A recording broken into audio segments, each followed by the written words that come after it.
Alright guys, that was my neighbor. Literally took 5 minutes to load, hardly anything at all. We got some travertine in there, that's gonna be the heaviest part. But mostly just some kids' toys and stuff like that, super light plastics. So we're gonna sort through, pull any cardboard out to recycle that stuff, and then we are gonna head to the next job.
Some wildlife. Look at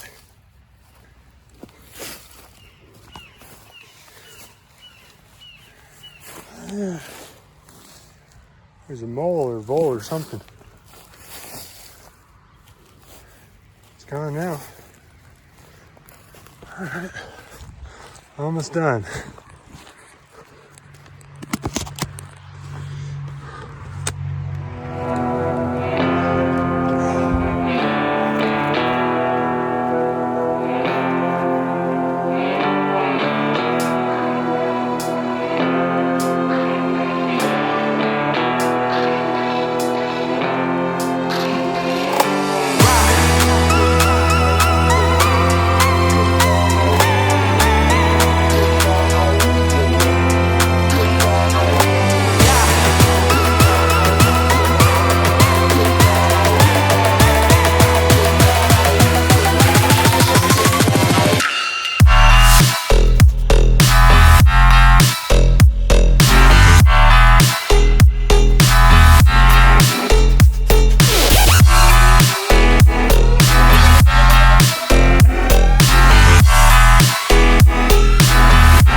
do it.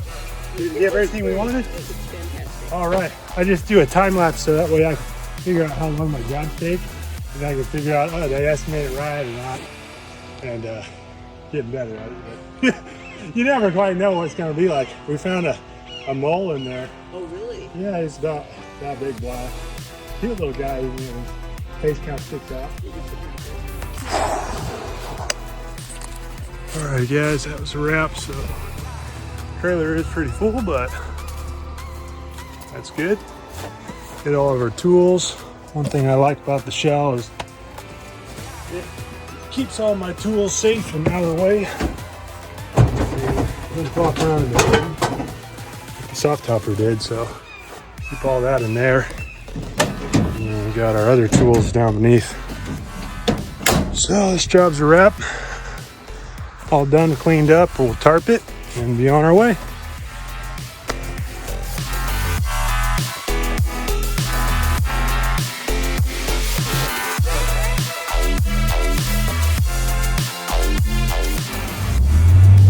All right, guys, it's 8:03. We just finished that job. We pulled up at 6:45. So the job took an hour and 15 minutes to load all that and clean up. There's just a bunch of brush, some blackberry. Those all cut up and dead. Mostly grass clippings and hay, so I guess she mows her lawn and then just dumps the bag right there all year and hires somebody once a year to come clean it up. So we charged her $270 for that job. She gave me a $40 cash tip. So we ended up with $310, and the first job was a small junk removal job. It took all of 5 minutes to load from a neighbor 3 doors down. Charged him $150, and wasn't really very heavy. The only heavy thing in that was travertine tiles, but there was only like a dozen of them. So all in all, I think we're gonna have about 1 ton of total weight we're gonna dump, and it'll take an hour to go to the dump it, and come back, which means 3 hours into the job, $460 revenue, and we'll see what the profit ends up being after gas and dump fees after we dump tomorrow.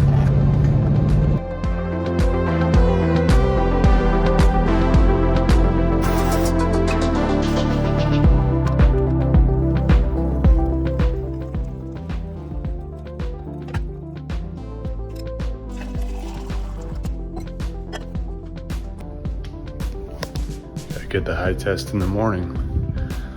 Getting ready. I go to the dump here before my day job. We'll get after it. All right, guys, it's 6:40. First one's here in line at the landfill.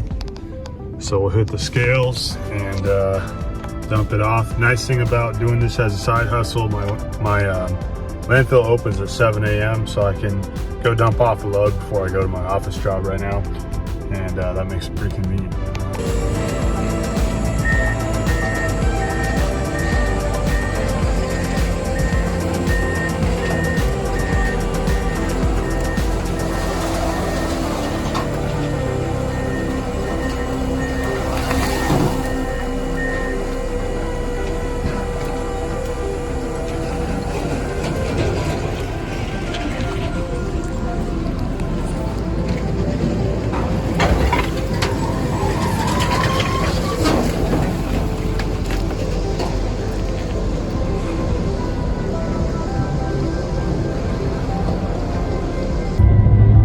Guys, just left the dump. It was 1,200 pounds, so it cost $62 to dump.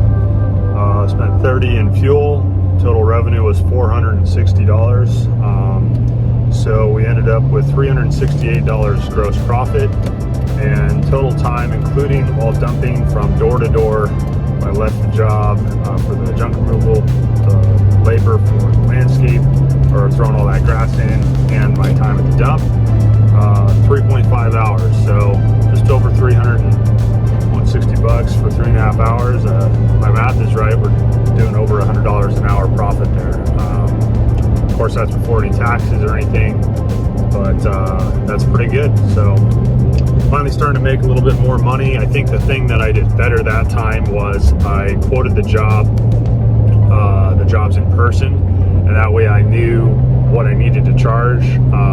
I really want to get away from quoting over photos, because it's just hard to tell what people have. It's hard to tell how large a pile is or what heavy things might be lurking in a photo that you can't see. So that's how I've gotten burned in the past, and that's how I'm going to start doing things in the future, is either estimate and say, hey, look, it's going to be a range. It might be between $300 and $400. But until I get there and get my eyes on it, I won't know. So unless I go in person, and that's really the best way to do it. It takes time, but it does ensure that you actually see the conditions, you see the access, how quick can you get your stuff loaded, and how far away from the site are you walking the items, or can you pull right up to it. So there's a lot of advantages that I'm finding of quoting in person, but there are some disadvantages. So when I'm not able to quote in person, like I said, I just want to give them an estimate with a range. That way they have something that they're expecting. And if it turns out that it's going to be a little more work than I thought, then I'll go at the high end of that range. If it's going to be a pretty easy job, then I might go more towards the lower end of the range that I quote them via text. So that's my new strategy going forward. We'll see how it works out for me. But as always, thanks for watching the videos. Please like it if you got some value out of it, and subscribe. And we'll keep putting out more content, and hopefully seeing the channel grow and see the business grow. And I appreciate all of your guys' tips. Some of the ways that I've gotten better at what I'm doing is through your comments. So if I'm doing something well, let me know. But actually, it's better when you let me know when I'm not doing something well, because that's how I get better. So anyways, appreciate it. We'll see you on the next video.